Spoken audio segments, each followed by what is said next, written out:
Ellen Johnson, mantan presiden Liberia dari tahun 2006 sampai 2018 ini, bilang di buku Women in Leadership ini bahwa dia selama hidupnya banyak mengalami kriminalisasi, yaitu di saat dia bersuara melawan pemerintahnya saat itu yang otoriter, yang banyak korupsi. Dia banyak berkali-kali dimasukin penjara, serta berkali-kali harus menjadi exile atau pengungsi di negara luar karena tidak aman di negaranya. Juga mengalami yang namanya kekerasan dalam rumah tangga oleh suaminya sendiri.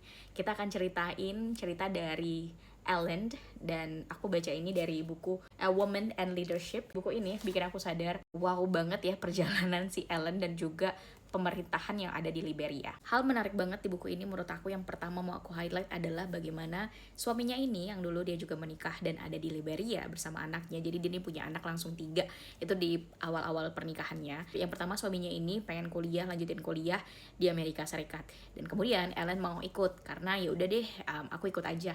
Terus dia cari beasiswa dan dapat. Di saat mereka kuliah ini, Ellen terpaksa meninggalkan anaknya di Liberia gitu ya. Mereka ini kuliahlah di US, di kota dan juga universitas yang beda, dan juga majornya itu beda. And surprisingly, suaminya ini di saat dia merasa Ellen ini punya ambisi, kemudian dia punya kapasitas yang lebih, istilahnya udah berbeda, dia mulai do violence, dia mulai melakukan kekerasan di dalam rumah tangga kepada Ellen. Jadi nggak jarang Ellen ini diancam pakai pistol, dan ya itu berulang sampai kemudian mereka udah tamat kuliah dan balik lagi ke negaranya. Nah pas kembali di sana, ada di saat salah satu anaknya umur 8 tahun ngebela ibunya pas ayahnya menodongkan senjata kepada ibunya. Dan di saat itulah Ellen kemudian kayaknya benar-benar mau pisah nih. Kenapa sih sebenarnya Ellen nggak mau pisah sedari lama? Adalah karena di Liberia itu ada ketentuan kalau perceraian anak itu akan ke ayah. So she won't let go that gitu, anaknya untuk nggak sama dia. Singkat cerita, akhirnya Ellen bercerai. Nah itu adalah kehidupan romansa Ellen. Ellen sebaliknya dari US dan juga bercerai gitu ya, dia cukup aktif menjadi civil servant ya, kayak PNS gitu di Kementerian Keuangan, dan kemudian karirnya itu cukup naik. Dan Ellen ini salah satu orang yang cukup vokal di saat menyampaikan kritik-kritiknya terhadap pemerintah. Jadi itulah sebabnya dia sering dimasukin penjara. Nah orang yang sering masukin dia penjara itu di sini nih, Samuel Doe. Ini presiden ke-21 kalau nggak salah ya, dari Liberia.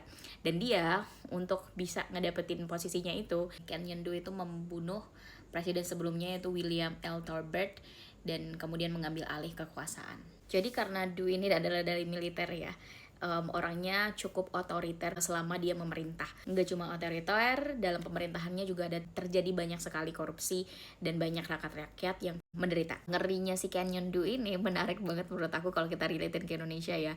Dia kan membunuh presiden sebelumnya yaitu Tolbert, kemudian dia mengambil kekuasaan di Liberia di umur 28 tahun. Jadi dia memimpin pasukannya, kemudian memberontak dan membunuh presiden sebelumnya di tahun 1980. And then dia jadi presiden dalam jangka waktu itu sampai di 1985. Kemudian ada elections, yaitu pemilu, kemudian dia menjadi presiden lagi. Dan menarik ya di sini kalau teman-teman tahu, di situ kan dia 34 tahun sebenarnya di saat itu. Kemudian dia mengedit official birth records-nya, yaitu akta kelahirannya, untuk menjadikan dia 35 tahun di saat final election ini diadakan. Kayak siapa ya? Tapi yang namanya perjuangan rakyat ya, untuk pertama kali ada civil war di Liberia sendiri, yang mana Kenyon Doe, presiden saat itu, kemudian di capture, brutally torture, and juga executed. Jadi diculik, kemudian dibunuh. Dan kalau teman-teman mau cari di internet, agak seram ya apa yang terjadi di saat masyarakat itu menjadi satu. Kemudian ya begitulah. Teman-teman bisa cari sendiri ini gimana, aku nggak mau bahas terlalu panjang karena cukup brutal. Nah yang lead dari civil war itu adalah Prince Johnson di sini, yang kemudian dia jadi senate di Liberia ya. Dia memimpin bagaimana Doe kemudian diakhiri hidupnya oleh rakyat. Oke, kembali ke cerita Ellen di awal karena ini tentang women and leadership.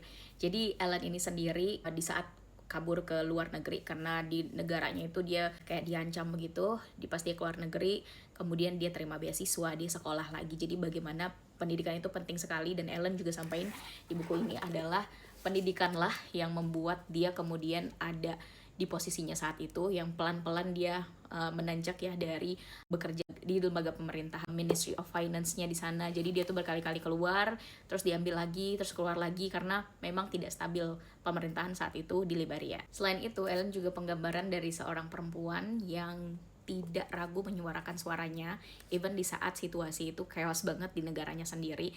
Dia percaya sama apa yang dia believe, and finally she become one of the president of Liberian.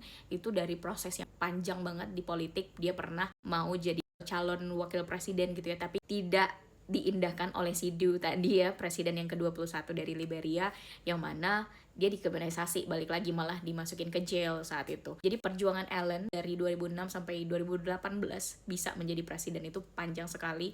Dia sudah bergerak dan empower women ya sedari lama. So yeah, that's the story of Ellen Johnson, presiden ke-24 dari Liberia. Menurut kamu gimana pemikiran ini? Kenalin, nama aku Olivia, aku sedang banget membagikan hal yang aku pelajari dan juga pemikiran baru lainnya. Follow aku untuk konten-konten seperti ini.